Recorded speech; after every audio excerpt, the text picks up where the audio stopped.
बहुत साल पहले एक गांव की महिला थी जो लगभग 25 इयर्स तक बहुत सी आत्माओं से पोजेस्ड रही और सैडली उनका अंत बहुत ही बुरा हुआ। जिन और पिशाच दो ऐसी एनर्जीज हैं कि अगर वो आपको पोजेस कर लें तो उनसे निजात पाना बहुत आसान नहीं है। There was a case in Bombay where this 15 years old girl was said to be possessed so powerful that she used to throw her parents away.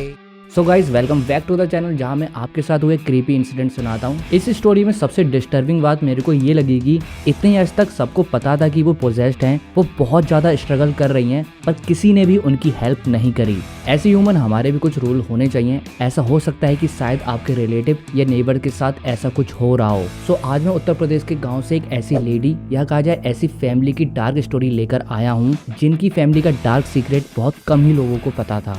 तो स्टार्ट करते हैं। ये स्टोरी निखिल की है। निखिल की एक छोटी सी फैमिली है जिसमें उसकी वाइफ दिव्या और उसका 16 साल का लड़का अभिषेक है। लेकिन निखिल की फैमिली की एक अजीब बात है, निखिल की वाइफ के साइड से उसके सारे कनेक्शन हैं, लेकिन निखिल की साइड की जो फैमिली है, लाइक जो उसके मम्मी पापा हैं, जो उसकी दादी हैं, जो उसके ताऊ ताई हैं, उससे उसका कोई भी कनेक्शन नहीं है। इवन अभिषेक को ये भी नहीं पता है कि उसके कोई दादा दादी भी हैं। अभिषेक को ये लगता है कि उसके पापा अनाथ थे, जिसकी वजह से उनकी कोई भी फैमिली नहीं थी। अब निखिल ने अपनी सन से इतनी बड़ी बात इसलिए छुपाई होती है क्योंकि वो नहीं चाहता था कि उसकी फैमिली का वो डार्क सीक्रेट उसे पता चले। खैर एक दिन ऐसा आ ही जाता है जब निखिल को ना चाहते हुए भी अपनी फैमिली का डार्क सीक्रेट अभिषेक को बताना पड़ता है। तो एक दिन की मॉर्निंग में जब अभिषेक सोकर उठता है तो वो देखता है कि उसके मम्मी पापा काफी जल्दी में हैं, काफी जल्दी में पैकिंग कर रहे हैं। तो वो अपने पापा से पूछता है कि पापा आप कहीं जा रहे हो मम्मी को लेकर? तो वो उल्टा है कि हाँ बेटा, हम तीनों तुम्हारी दादी के घर पर जाने वाले हैं। अब निखिल ने इतनी बड़ी बात इतने छोटे शब्दों में बोल दी होती है और अभिषेक को पहली बार पता लगता है कि उसकी कोई दादा दादी भी हैं।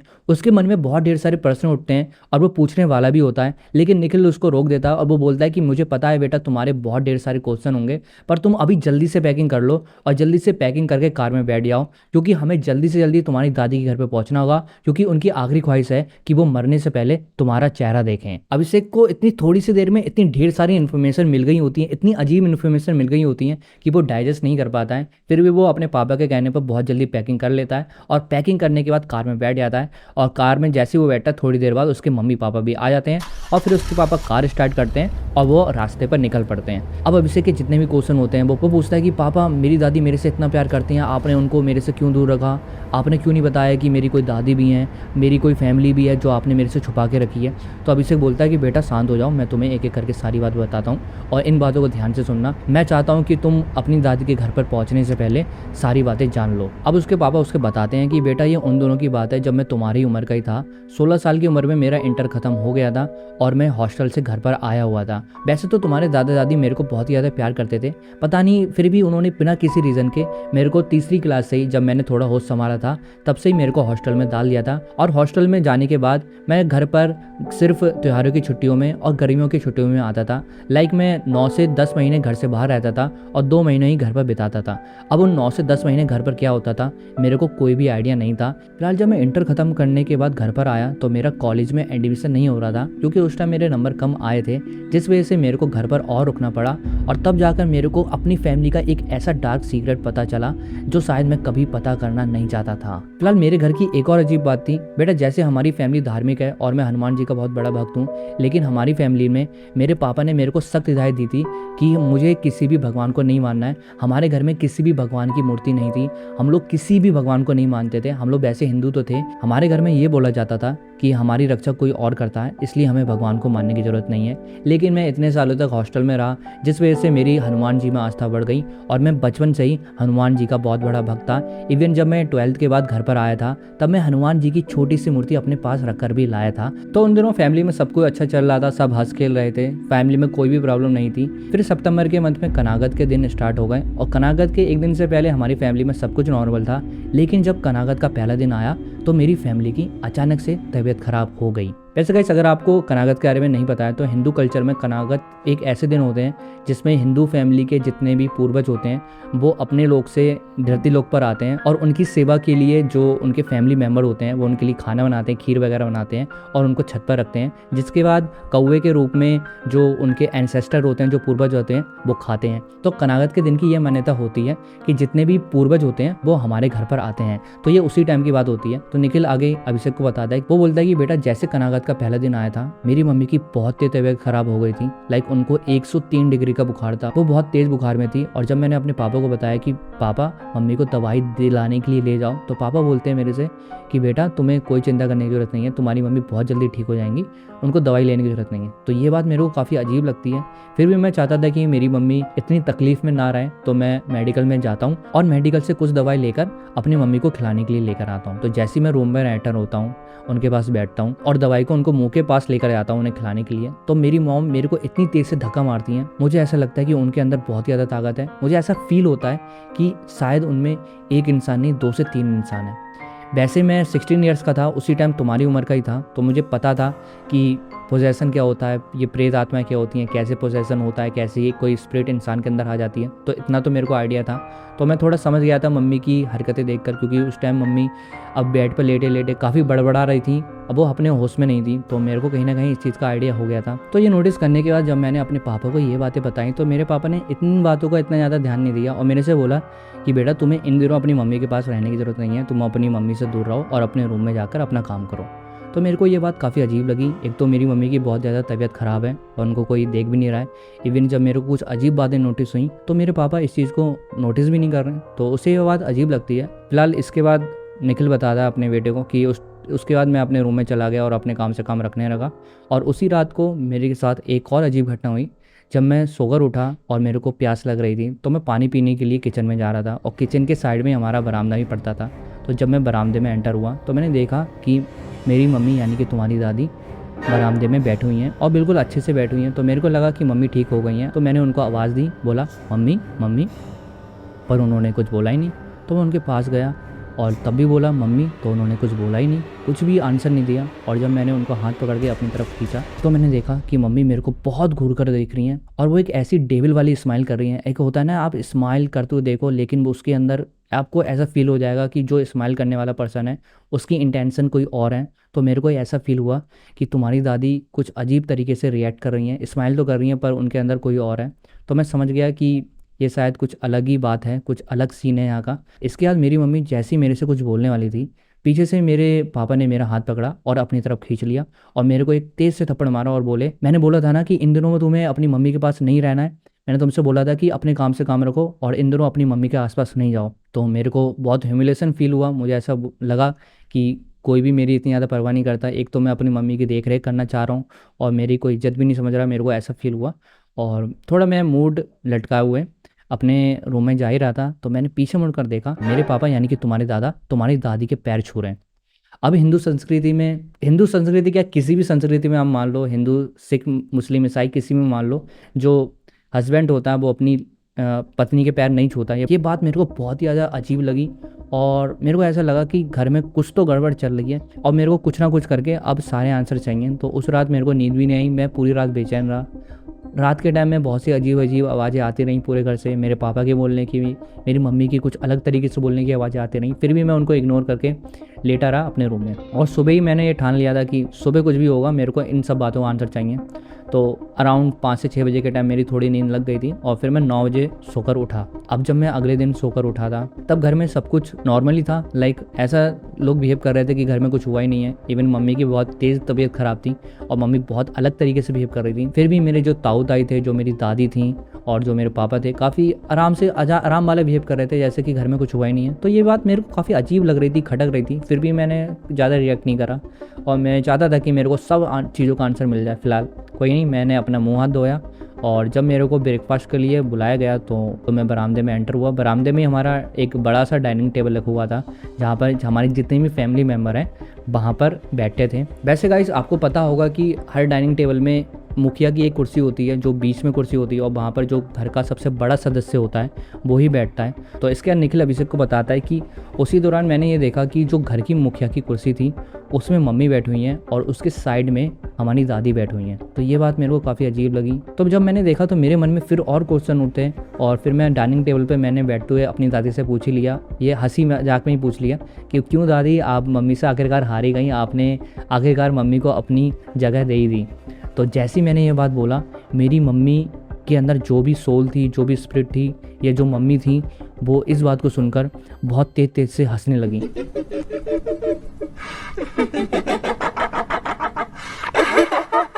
इतनी तेज से हंसने लगी कि वो हंसी सबको डराने लगी। इवन घर के जो अदर फैमिली मेम्बर थे वो भी डरने लग रहे थे उस हंसी से। और उस हंसी ने ऐसा घर में माहौल बना दिया था कि कोई भी कुछ भी बोल ना पाए। और धीरे धीरे जैसे जैसे उनकी हंसी बढ़ती जा रही थी सब लोग काफ़ी ज़्यादा अनकम्फर्टेबल हो गए थे। ये सब मैं महसूस कर रहा था, अपनी दादी की आंखों में देख रहा था, तो दादी भी मेरी आंखों में नहीं देख रही थी। सब किसी ना किसी तरीके से इसको इग्नोर करना चाह रहे थे। फिलहाल मैं इसके बाद और भी कुछ बोलना चाह रहा था, लेकिन मेरे पापा यानी कि तुम्हारे दादा ने मेरा हाथ पकड़ के झटक दिया और कुछ बोलने से मना कर दिया इशारों में। तो मैं उस टाइम शांत रहा और जैसे ही मेरी मम्मी की हंसी शांत हुई, हम लोगों ने उस शांति में ही, उस अनकम्फर्टेबल शांति में ही खाना खाया। और खाना खाने के बाद अब मेरा सब्र का बांध टूट चुका था। तो मैंने एक बहाना बनाया, मैंने अपने पापा से बोला कि पापा मैं एडमिशन के लिए जा रहा हूँ और वहाँ पे तुम्हारी भी ज़रूरत है, तो तुम मेरे साथ चलो। तो पापा भी मेरे मान गए और ये कहकर मैं पापा को अपने घर से बाहर ले आया।